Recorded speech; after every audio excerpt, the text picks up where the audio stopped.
पूर्व group editor Shri Ravish Kumar का नौकरी छोड़ने के बाद मैंने इंटरव्यू सुना। वो इंटरव्यू अपने आप में ही बड़ा कंट्रोवर्शियल है और ये सोचने पे मजबूर कर दे रहा है कि रवीश कुमार जी कितना सही हैं और कितना गलत हैं। जिस तरीके से उन्होंने अपने पहले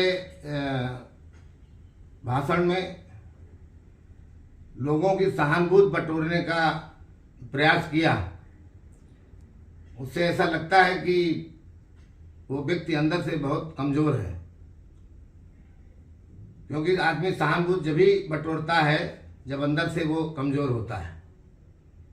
दूसरी तरफ उसी वक्तव्य में उन्होंने कहा कि एक व्यक्ति वो भी है जो हवाई जहाज से उतरता है और चाय बेचने की बात करता है।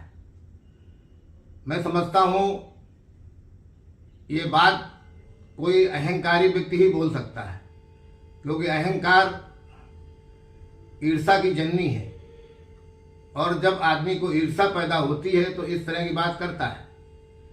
लेकिन मेरे ये समझ में नहीं आ रहा है कि उन्होंने खुद कहा कि मैंने 27 साल एनडीटीवी में काम किया और मैं यहाँ पर लेटर छांटता था, पत्रों को छांटता था और लेटर छांटते छांटते मैं ग्रुप एडिटर तक पहुँचा।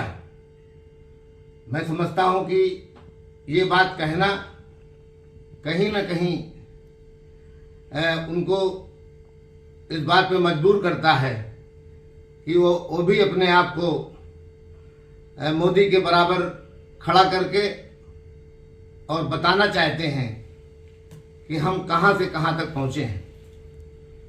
मैं केवल इतना उनको कहना चाहता हूं कि अगर वो एक गंभीर व्यक्ति थे और देश को लेकर के उनके मन में तमाम शंकाएं थीं या उनको लेकर के तमाम बातें उठती थीं, तो उनको एक ही स्थिति में रहना चाहिए था, कहीं अहंकार और कहीं दीनता।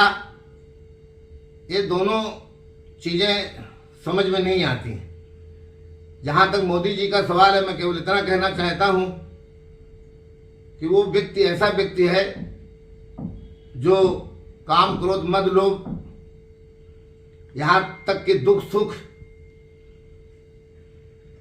से परे, और मैं तो ये भी कहूंगा कि प्रेम से भी परे होकर के पराकाष्ठा को प्राप्त कर लिया हो, जिसके दिल में देशभक्ति के अलावा और कोई जज्बा है नहीं। तो जब आदमी कोई भक्ति की पराकाष्ठा में चला जाता है तो परमात्मा में उसका साथ हो जाता है। मैं कहना चाहता हूं, जैसे कहा गया है कि जब मैं था तब हर नहीं, अब हर है मैं नाही। तो वो एक परमात्मा के एंजल के रूप में परमात्मा के बताए रास्ते पर देश के गरीबों को, जिनकी कोई सुध लेने वाला नहीं, उनके लिए काम कर रहे हैं। दुनिया में जहां कहीं संकट पैदा हो रहा है मानवता पे, उसके लिए काम कर रहे हैं और पूरे विश्व को वसुधैव कुटुंबकम की अवधारणा पर लेकर चलने वाला व्यक्तित्व है। फिर ऐसे व्यक्ति के बारे में उल्टा सीधा बोलना, गालियां देना, मैं समझता हूं कि एक समझदार और पढ़े लिखे आदमी को शोभा नहीं देता है। हाँ, ये जरूर है कि इस दुनिया ने तमाम ऐसी चीजें देखी हैं। ईसा मसीह, जिसको आज आधी दुनिया भगवान मान रही है, उसको भी कील ठोक करके मार दिया गया था। तो लोग हर जमाने में हुए।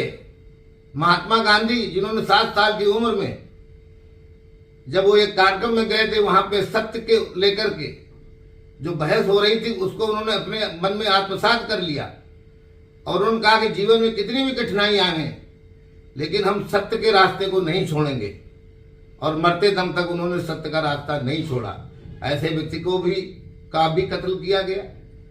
तो मैं समझता हूं कि मोदी जी के बारे में कुछ कहना ये तो अपने आप को ही एक तरीके से अपनी आत्मा को खराब करना है, अपने आप को ही गाली देने के बराबर है।